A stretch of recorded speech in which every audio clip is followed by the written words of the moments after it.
না হয় ইতিহাস। দেখে গেলে চুরি পয়রা ঘরে বসতে হবে, হয় বাঁচবো না হয় মরবো। হামলার শিকার হয়েও চিকিৎসা নিতে পারছে না। আমি সমস্ত জনগণকে বলবো, ছাত্রদের পাশে দাঁড়ান, তাদেরকে সহযোগিতা করুন। বিএনপি, জামাত, যুগপৎ আন্দোলনকারী 42 দল, নির্বাচন বর্জনকারী 43 দল, সকলকে বলবো, ছাত্র যুবক তরুণরা যে বাংলা বসন্তের সূচনা করেছে, সেই বাংলা বসন্তকে সফল করার জন্য সর্বাত্মক প্রস্তুতি নিয়ে রাজপথে নামুন। না হলে আগামীতে রাজনীতি করার অস্তিত্ব থাকবে না। ঢাকা বিশ্ববিদ্যালয়ে দফায় দফায় ছাত্রদের উপরে হামলা চালায়, রক্তাক্ত করে জাহাঙ্গীরনগর বিশ্ববিদ্যালয়, রক্তাক্ত করে চট্টগ্রাম বিশ্ববিদ্যালয়, রক্তাক্ত করে। তারা সরকার পতনের দাবি নিয়ে আসে নাই, তারপরেও তারুণ্যের এই স্ফুলিঙ্গকে ভয় পেয়ে দমন করছে। এরা কারা? সমস্ত বিশ্ববিদ্যালয় কলেজের মেধাবী ছাত্ররা। এদের সাথে তাদের পরিবার, আত্মীয়স্বজন রয়েছে। ছাত্রলীগ থেকে ইতিমধ্যেই সারা বাংলাদেশে গণপদত্যাগ শুরু হয়েছে। ছাত্রলীগকে সন্ত্রাসী সংগঠন হিসেবে ঘোষণা দেওয়ার আন্তর্জাতিক দাবি উঠছে। আমরাও মনে করি ছাত্রলীগকে টেরোরিস্ট অর্গানাইজেশন ঘোষণা দেওয়া জাতিসংঘ, আমেরিকা, সভ্য রাষ্ট্রগুলোর এখন নৈতিক দায়িত্ব।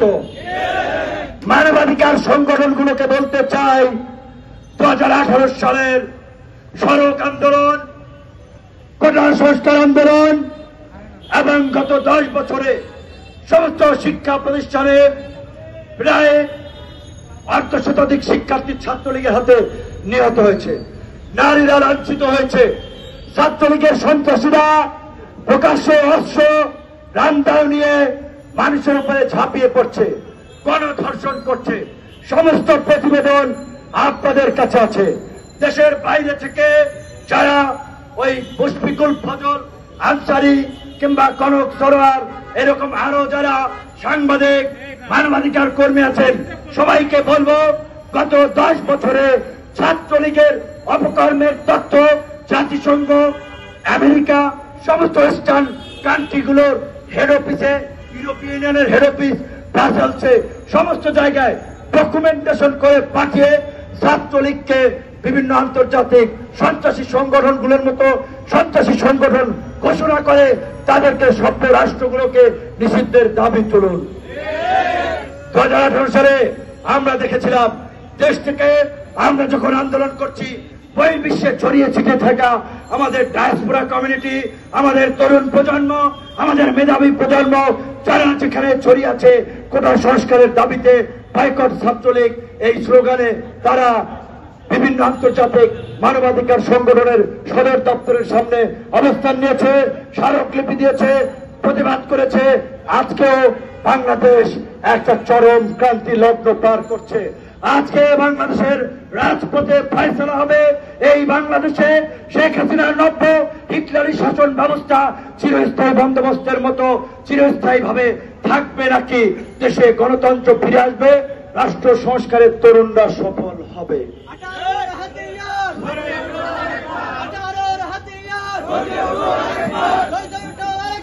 বন্ধুগণ, আজকে আমরা গতকালকে রাতে 9:30টার দিকে তাৎক্ষণিকভাবে আলোচনা করে এই সমাবেশ করেছি। মিডিয়াকে জানাতে পারি নাই, নেতা কর্মীদেরকে জানাতে পারি নাই, কিন্তু আপনারা দেখেছেন হামলা গত কয়েকদিন ধরে যেভাবে অব্যাহত আছে, আজকেও হামলা চলছে। সারা দেশে নিরীহ শিক্ষার্থীদের শান্তিপূর্ণ আন্দোলনে এই ছাত্রলীগ, যুবলীগ, শেখ হাসিনার এই নব্য হিটলার বাহিনীর হামলার প্রতিবাদে আগামীকালকে ছাত্র জনতার ব্যানারে কালো পতাকা মিছিল এই পুরানো পল্টন আলরাজি কমপ্লেক্সের এই পাশ থেকে অনুষ্ঠিত হবে। আপনারা যারা অংশ নেবেন সবাই সময় মতো চলে আসবেন। হামলা হবে, পাল্টা প্রতিরোধ হবে। বাধা দিবে, সেখানে এই বাধা অতিক্রম করে লড়াই করতে হবে। আর ব্যাকে যাওয়ার সুযোগ নাই। হয় লাশ, হয় লাশ, না হয় ইতিহাস। আগামীকালকে ছাত্র জনতার এই কালো পতাকা মিছিলে পুরো দেশবাসীকে যার যার জায়গা থেকে ঢাকায় অংশগ্রহণের পাশাপাশি বিভিন্ন জেলা উপজেলা পর্যায়ে আপনাদের সুবিধাজনক সময়ে পালনের আমরা আহ্বান জানাচ্ছি। ঢাকায় আমরা সকাল 11টায় আগামীকালকে এই পুরানো পল্টন থেকে এই বর্বরচিত হামলার প্রতিবাদে অস্ত্রধারী সন্ত্রাসীদের, হামলাকারী সন্ত্রাসীদের গ্রেপ্তারের দাবিতে সকাল 11টায় কালো পতাকা মিছিল অনুষ্ঠিত হবে। আপনারা যোগদান করবেন। আল্লাহ হাফেজ।